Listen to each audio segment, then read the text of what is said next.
BRS कायदीन की एक meeting Komaram Bhim Asifabad जिले के बेजूर मंडल मरकज में मुनक्कद हुई। रियासती general secretary RS Praveen Kumar ने बतौर मेहमान खुसूसी शिरकत की। प्रोग्राम में सीनियर कायदीन और मुकामी कारकुनों ने शिरकत की। लोगों के मसाइल बिलखुसूस किसानों के लिए यूरिया की किल्लत, तलबा के मसाइल के साथ साथ देही सड़कों की हालत इज़ार पर बात हुई। मीडिया से बात करते हुए आरएस प्रवीण कुमार ने कहा, बीआरएस पार्टी मुकामी मसाइल के हल के लिए काम कर रही है, लेकिन कांग्रेस और बीजेपी आवाम की मुश्किलात पर तवज्जो नहीं दे रही हैं।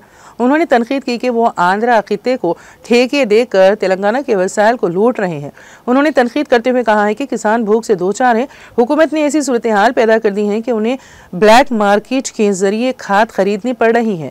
उन्होंने इस बात पर भी अपनी तशवीश का इजहार किया कि तलबा से जिन कोर्सेस और सहूलियात का वादा किया गया था उन पर अमल नहीं हो रहा।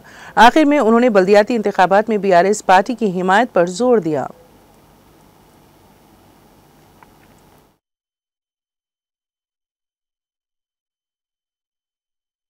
చాలా చట్టబద్ధంగా చాలా చట్టాన్ని గౌరవిస్తూ వాళ్ళ జీవితాలను బాగు చేసుకునే ప్రయత్నం చేస్తుంటే ఆంధ్ర ప్రాంతం నుంచి వచ్చిన కొంతమంది పెట్టుబడిదారులు ఇలా అక్కడ అసోసియేషన్ కార్యకలాపాలు కూడా చిచ్చులేపుతా ఉన్నారు. అదే విధంగా స్థానిక ఎమ్మెల్యే పాల్వాయి హరీష్ బాబు గారు ఎక్కడ కనిపించడం లేదు. దీంతో రైతులు 400 కిలోమీటర్ల పాదయాత్ర చేసి హైదరాబాద్ పోయి వాళ్ళ బాధ చెప్పుకుందామంటే హరీష్ బాబు గారు కనికరించలేదు.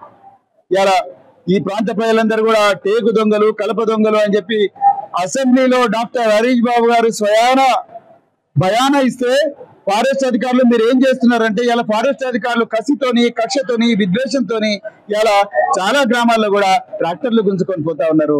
ఓడి భూములు చేసుకొని పొట్ట నింపుకుంటున్న పేద రైతులు ఎవరైతే ఉన్నారో వాళ్ళు ఇలా ఆకలి చావుల అంచున ఉన్నారు. ఎక్కడ పోయినా హరీష్ బాబు, ఎక్కడ పోయిన బీజేపీ నాయకులు? ఇలా కేంద్రంలో ఉండే బీజేపీ మేము యూరియా ఇచ్చినామంటారు, రాష్ట్రంలో ఉండే కాంగ్రెస్ ఏమో మీరు ఇవ్వలేదంటారు. కానీ బ్లాక్ మార్కెట్ లోనేమో బస్తా 600 నుంచి 700లకు దొరుకుతున్నది. గూడెంలో దొరుకుతా ఉన్నది, బెజ్జూర్లో బ్లాక్ మార్కెట్ దొరుకుతా ఉన్నది. ప్రతి చోట కూడా బ్లాక్ మార్కెట్ లో రైతులు